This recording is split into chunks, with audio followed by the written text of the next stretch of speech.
સ્વામિનારાયણ ભગવાનની જય. અક્ષર પુરુષોત્તમ મહારાજની જય. ગુણાતીતાનંદ સ્વામી મહારાજની જય. પ્રમુખ સ્વામી મહારાજની જય. મહંત સ્વામી મહારાજની જય. સુરત અક્ષરગામ મહોત્સવની જય. આપ સૌ ગોષ્ઠીના શ્રોતાઓ કહેતા પરાવાણી એના સૌ શ્રોતાજનો હરિભક્તો બધાને ખાસ ખાસ જય સ્વામિનારાયણ. આપ સૌ ખૂબ જ ઉત્સાહથી અને પ્રેમથી આ ગોષ્ઠીની અંદર ભાગ લો છો અને આપ સૌને ખૂબ જ જાણવાનું, સમજવાનું, વિચારવાનું મળે છે. આપણી પોતાની નિષ્ઠા, ભક્તિ આ બધું દ્રઢ થાય છે. આ મોટી વાત છે.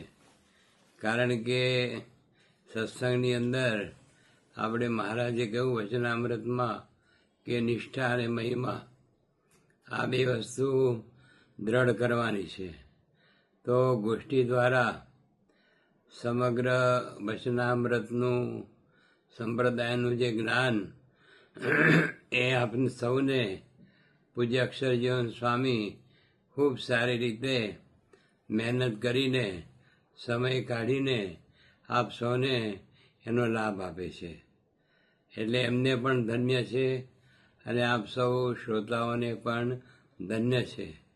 યોગીજી મહારાજ પોતે ગોષ્ઠીનો બહુ મહિમા કહેતા અને રોજ ગોષ્ઠી કરાવતા કે ગોષ્ઠી તો કરવાની જ, અને જે દિવસે ગોષ્ઠી ન થાય એ દિવસે ઉપવાસ આપતા.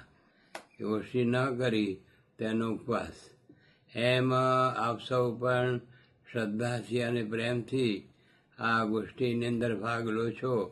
એ બહુ જ આપણે માટે લાભની વાત છે. કારણ કે આપણને મહારાજે પણ કહ્યું અને સંતોએ પણ કહ્યું કે સંત સમાગમ કીજે ઓ નિષદિન.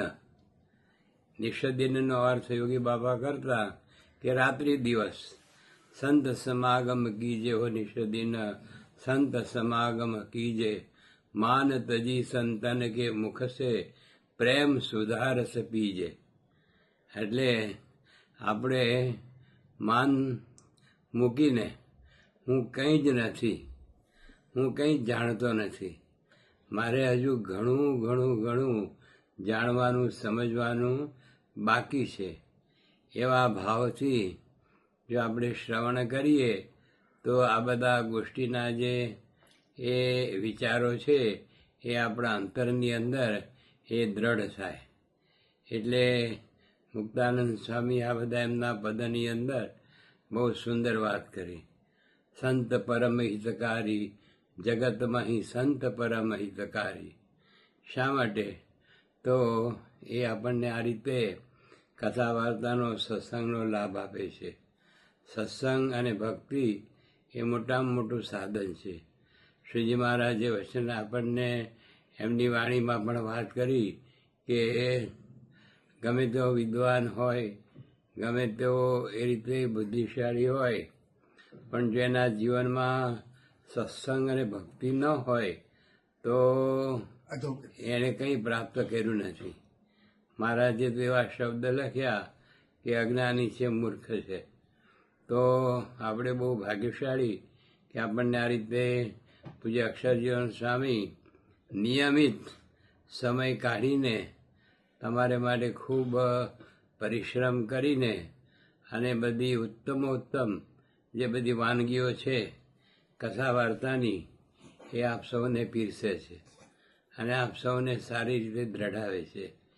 એટલે બહુ જ મોટો લાભ આપણને થઈ રહ્યો છે. સહેજે આપણને ખબર પણ ન પડે.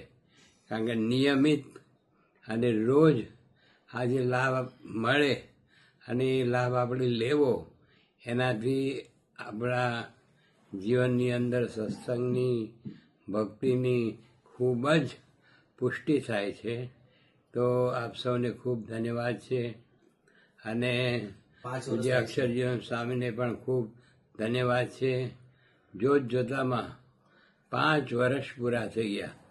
આવતીકાલે 5 વર્ષ પૂરા થાય તો એ પણ એક બહુ મોટી સિદ્ધિ છે. તો આપ સૌ આ રીતે નિયમિત લાભ લેશો અને મહારાજ સ્વામીને, મોહન સ્વામી મહારાજને રાજી કરશો એ જ પ્રાર્થના. જય સ્વામિનારાયણ.